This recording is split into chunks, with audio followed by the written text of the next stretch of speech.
I just bombed an interview, Joe, like properly bombed. Oh no, tell me everything. She asked me to tell her about myself. 5 minutes later, I was still going.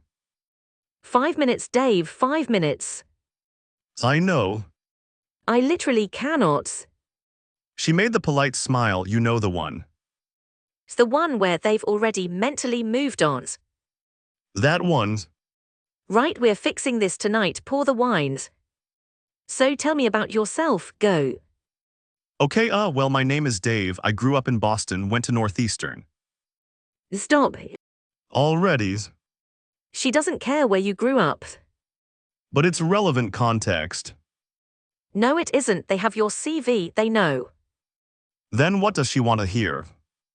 3 things where you are now, 1 past thing that proves you can do this job, where you want to go. That's it.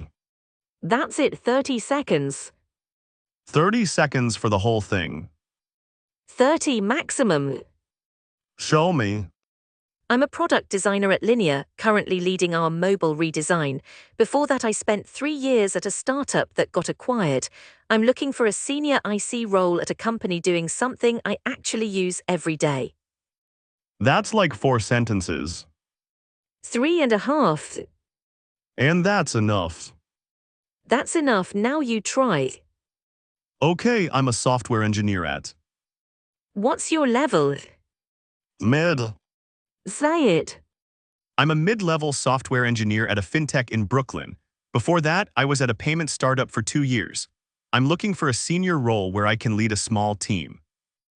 Better, but you skipped the proof. What did you actually do at the payment startup?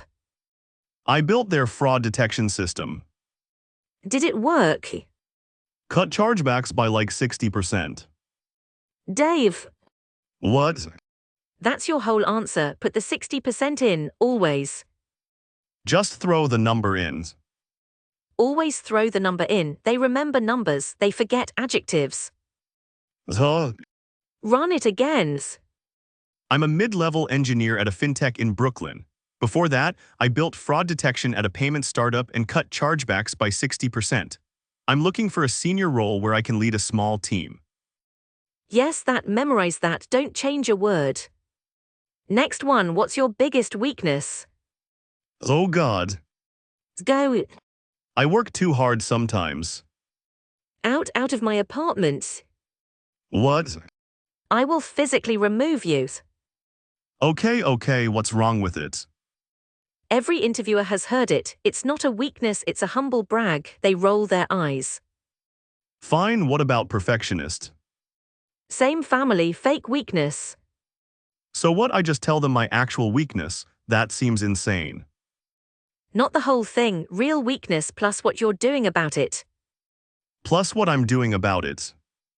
That second part is everything. Without it you're just confessing, with it you're showing self-awareness.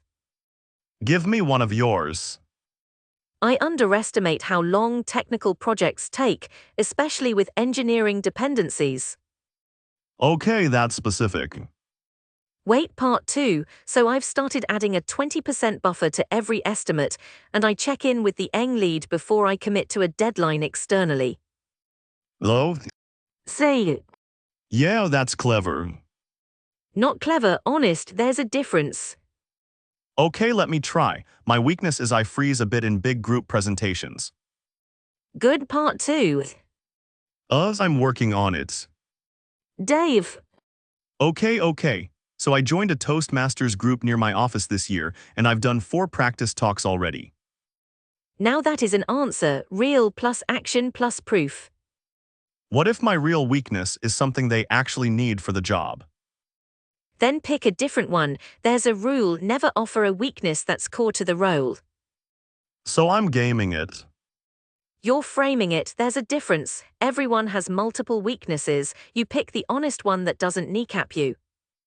Frame, don't fake. Frame, don't fake, write it down. Next one, why this company? Because I love their mission and their culture seems great. I'm going to scream. What now? Could apply to literally any company on Earth. Okay, what's the trick? Not a trick, specifics, pick one of three angles: their product, their people, or their moment. Define moment. Something specific that just happened, a product launch, a funding round, a hire that signals direction. And I connect that to me. Yes, the thing you found, plus why it matters to you specifically. Walk me through it. The company I'm interviewing at, they just announced a new patient onboarding product. Good moment found, now layer in why use. My last project was building onboarding at a health tech startup. Connect it. I noticed last month you launched the patient onboarding feature, which is exactly what I rebuilt at my last company, and I'd love to be the person who builds the next version here. Yes, now make it personal. Personal. Why does this matter to you, not professionally, personally? My mom was stuck in the appointment system for 8 months last year, trying to book a follow-up. Dave. What? That's it, that's the whole answer. Lead with the moment, end with your mom. Doesn't that feel manipulative? Only if it isn't true. If it's true, it's just specific. Right. And specific is the only thing they'll remember. Generic dies. Generic dies, got it. Okay, behavioral question. Tell me about a time you had to deal with a difficult coworker. Oh, there was this guy at my last job, Mike, and he just... Stop, structure first, story second. What structure? Star, situation, task, action, result. 4 beats, each one a sentence. Star. Situation, where were you, what was happening? Task, what was your role in it? Action, what did you specifically do? Result, what happened because of it? Hold on, 4 sentences for a whole story. 4 sentences, that's the floor. They'll ask follow-ups if they want more. Okay, situation. We had a senior engineer who blocked every code review for 48 hours. Task. I was leading the project, velocity tanked, sprint goals were slipping. Action. I scheduled a coffee with him outside the office, asked what was actually slowing him down. Result. Turned out he was buried in another team's stuff. We renegotiated his load with his manager. Reviews dropped to under 4 hours. Dave, that was perfect.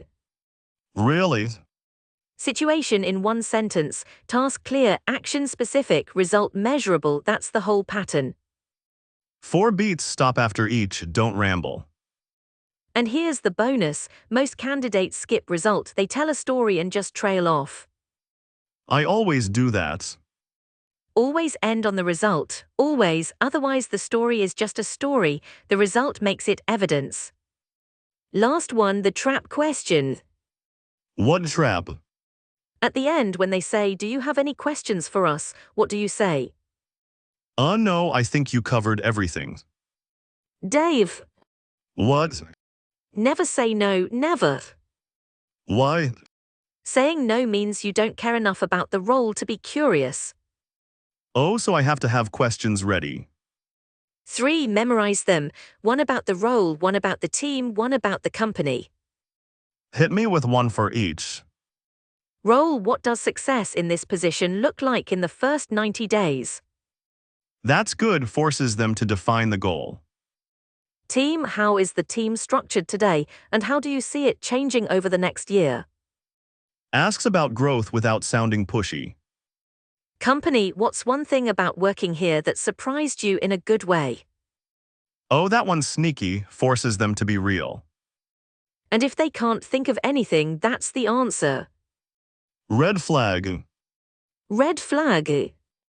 Okay, run the whole thing, 60 seconds, top to bottom, go. I'm a mid-level engineer at a fintech in Brooklyn. Before that, I built fraud detection at a payment startup and cut chargebacks by 60%. Looking for a senior role where I can lead a small team. My weakness, I freeze a bit in big group presentations. So I joined Toastmasters this year and I've done 4 talks already. Why this company? I noticed you launched patient onboarding last month, and that's exactly what I rebuilt before. My mom spent 8 months stuck in the appointment system last year, so this isn't abstract for me. And my questions, what does success look like in the first 90 days? How is the team evolving over the next year? And what's one thing about working here that surprised you in a good way? Dave. Yeah. You sound like a completely different person. Right? It's like I unlock something. Run it again tomorrow morning, in the mirror, twice. 6 a.m. mirror twice, got it. Text me when you're out. Will do, and Joe. Yeah, Thank you. wreck them.